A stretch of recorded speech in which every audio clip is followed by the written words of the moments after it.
Hello guys, how are you? Today I'm recording from London. Probably last video here in my student accommodation. From tomorrow onwards, probably I will be living in my own apartment with a friend of mine. So yeah, guys. So today we're gonna be talking about the expectation effect by David Robson. This book confirms what I thought and I kind of knew by what I saw in different people, and is the importance and the effect of your mind. So, how really your mindset can transform your life in multiple aspects of your life, from food, from the people you go out with, from your previous experiences, even till the point of what we see, what we hear, everything. Everything is modified by our brain and our mindset and our previous experiences. So, the expectation effect by David Robson. Again, don't forget, if you guys wanna have a look at the summary, there will be a link on the description. So, the expectation effect. Firstly, I want to show you guys something. Have a look at this.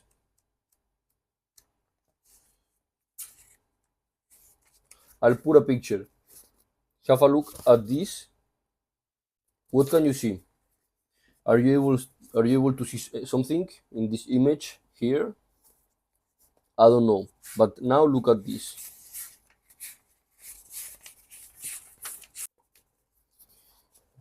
Does this image tell you something? Okay. What if you look at this now again? What can you see? Okay, this is something simple to show you guys the importance of previous experiences in your brain.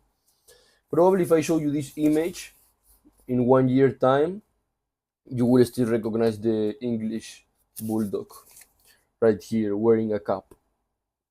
So there are two types of effects: nocebo effect and placebo effect. Placebo effect is basically a positive effect that occurs in your body due to a way of thinking or something that you took, whatever. And nocebo effect is something that harms you, something negative or not good.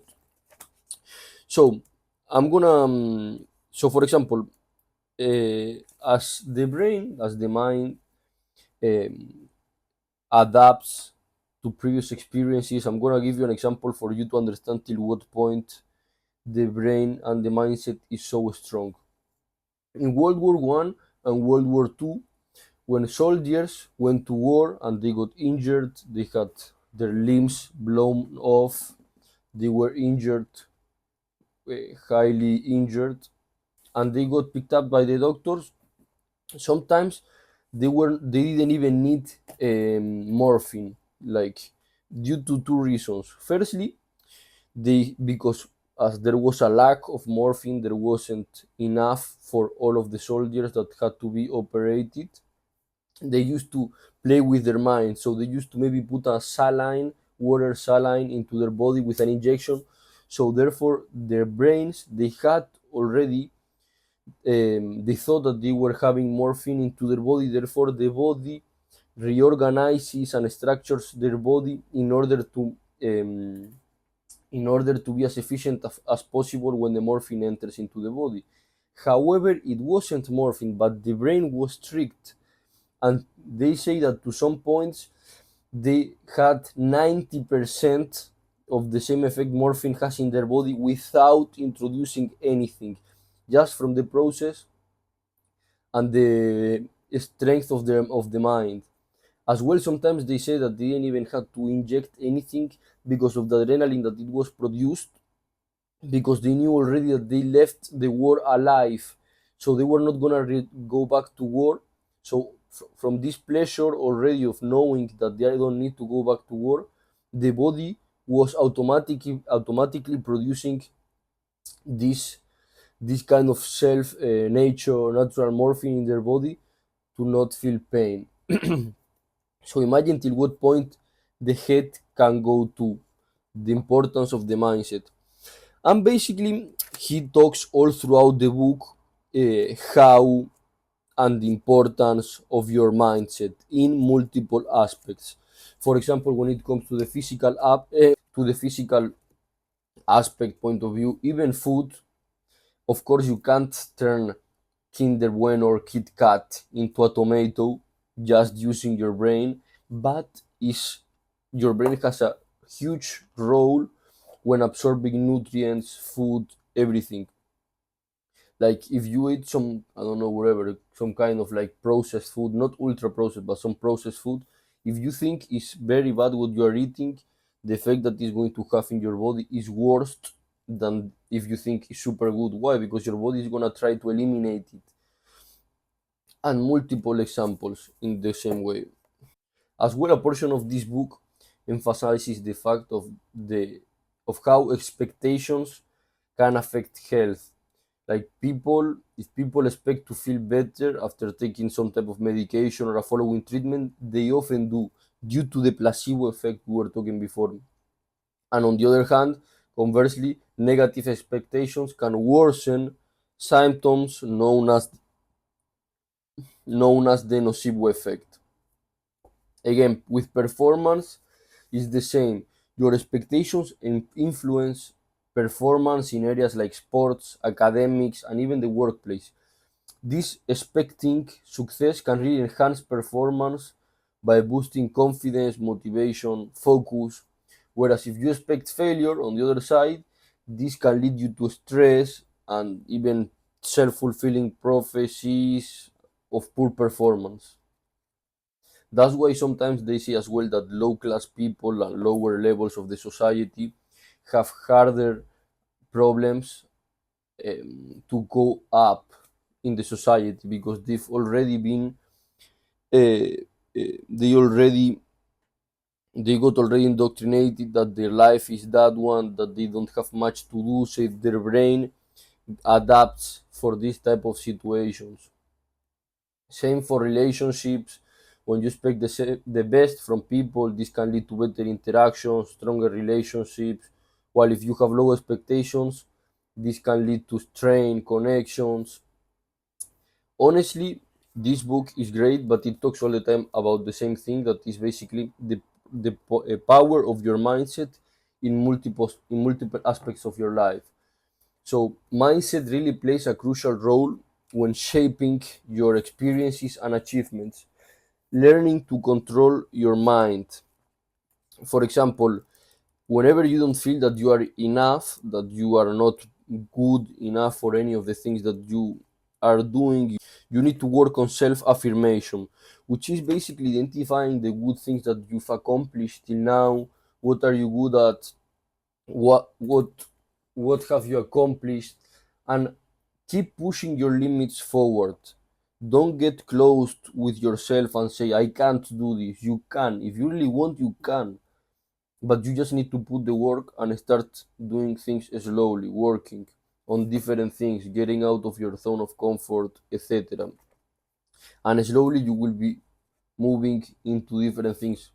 Me, I don't tend to think that I can't do something, let's be honest, but for example, I am learning Arabic. I know how to write and read.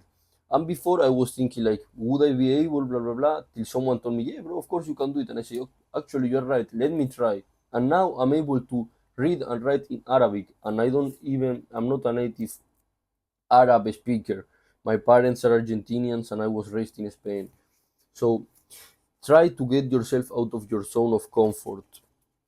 As well, sometimes how people perceive you in your surroundings have an impact on you.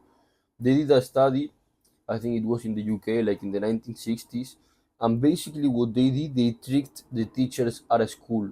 So they gave fake reports of a class, let's say year 6, year 5, something like this, and they measured the improvement of the IQ for all of the students that the researchers chose and made the teachers believe that they were super intelligent based on previous results, which it wasn't true.